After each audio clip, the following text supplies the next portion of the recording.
Position of a particle as a function of time is given as x square equals to a t square plus 2bt plus c.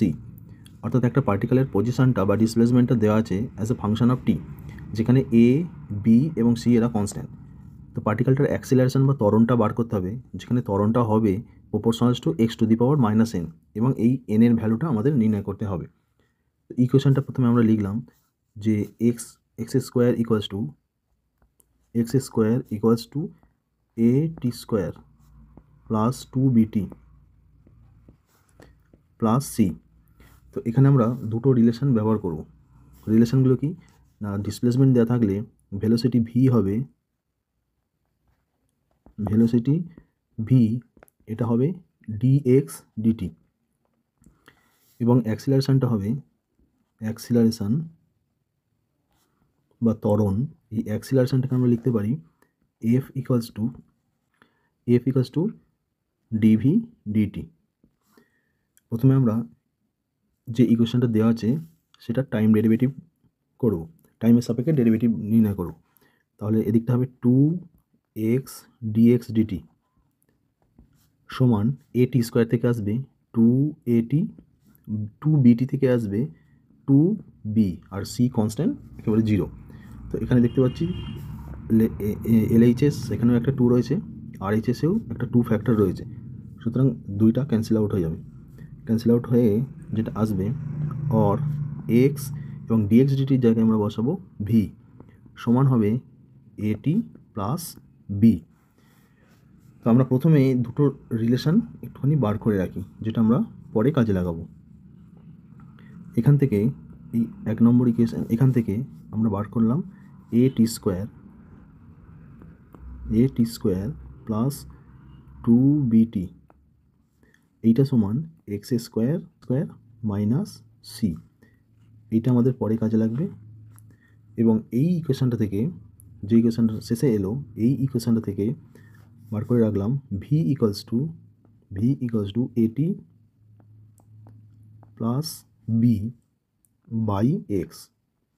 এটাও আমরা পরে কাজে লাগাবো এই equation দুটো। এরপরে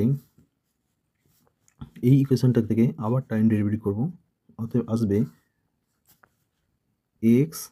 এক্সটাকে কনস্ট্যান্ট রাখা হলো, x into d v d t plus ভিটা কনস্ট্যান্ট ডিএক্স ডিটি সমান ডান দিকটা আসবে শুধু এটি থেকে বেরিয়ে আসবে এ এবং বিটা 0 হয়ে যাবে। অর এক্স, এখানে ডিভিডিটি এটাকে আমরা এফ লিখলাম, এই এফটাই ক্যালকুলেশন করতে হবে, প্লাস ভি এবং ডিএক্স ডিটি আছে, ডিএক্স ডিটিটাও ভি, অতএব ভি স্কোয়ার সমান এ। অতএব এক্স এফ সমান এ মাইনাস ভি তার স্কোয়ার সমান এ মাইনাস এই যে ভি এর মানটা রয়েছে, ভি এর মানটা যেটা আমরা আগেই বার করেছি, সেই ভি এর মানটা এখানে বসিয়ে দিই। তাহলে আসবে এটি প্লাস বি বাই এক্স এটা স্কোয়ার সমান এ মাইনাস উপরটা আসবে a square t square plus 2ab plus b square, নিচে আসবে এক্স স্কোয়ার সমান একেবারে নিচে এক্স স্কোয়ার, উপরে আসবে এ এক্স স্কোয়ার মাইনাস এই প্রথম দুটো টার্ম থেকে আমরা শুধুমাত্র এটাকে কমন নেব। এটাকে কমন নিলে হবে এ টি স্কোয়ার প্লাস এটি স্কোয়ার প্লাস 2bt,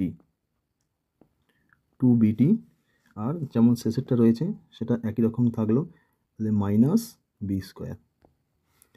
প্রথমে একটা মাইনাস আছে তাই মাইনাস বি স্কোয়ার সমান এ এক্স স্কোয়ার মাইনাস এ, এই যে এ টি স্কোয়ার প্লাস 2bt, এটা আমরা আগেই ক্যালকুলেশন করে রেখে দিয়েছি। এই যে এ টি স্কোয়ার প্লাস 2bt, এটা হলো এক্স স্কোয়ার মাইনাস সি। আমরা এই ভ্যালুটা এখানে বসিয়ে দিই, x square minus c, x square minus c minus B square by x square সমান a x square minus a x square plus a c minus B square by x square. তাহলে এখানে এই যে এক্স স্কোয়ার এবং এ x square কেটে গেল, ac minus B square by x square. আমাদের এলএইচএসটা কী ছিল?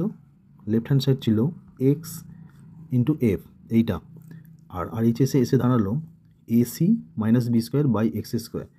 তাহলে এখান থেকে আমরা লিখতে পারি শুধু এফটা বা অ্যাক্সিলারেশন এফ সমান ac minus B square by এক্সটা নিচে চলে এলো, তাহলে এক্সের কিউব। এখন যেহেতু এইটা আমাদের constant AC minus B square, এটা পুরোটাই কনস্ট্যান্ট কারণ এ বিসি পুরোই কনস্ট্যান্ট, তাহলে এখান থেকে লিখতে পারি যে অতএব এফ সমানুপাতি 1/x কিউব অর এফ সমানুপাতি ভ্যারিসেস x⁻³ অর্থাৎ আমাদের যে প্রশ্নে n ছিল, প্রশ্নে x⁻n ছিল, এখানে n এর মান তাহলে n সমান এসে গেল 3। এটাই হলো আমাদের ফাইনাল অ্যান্সার।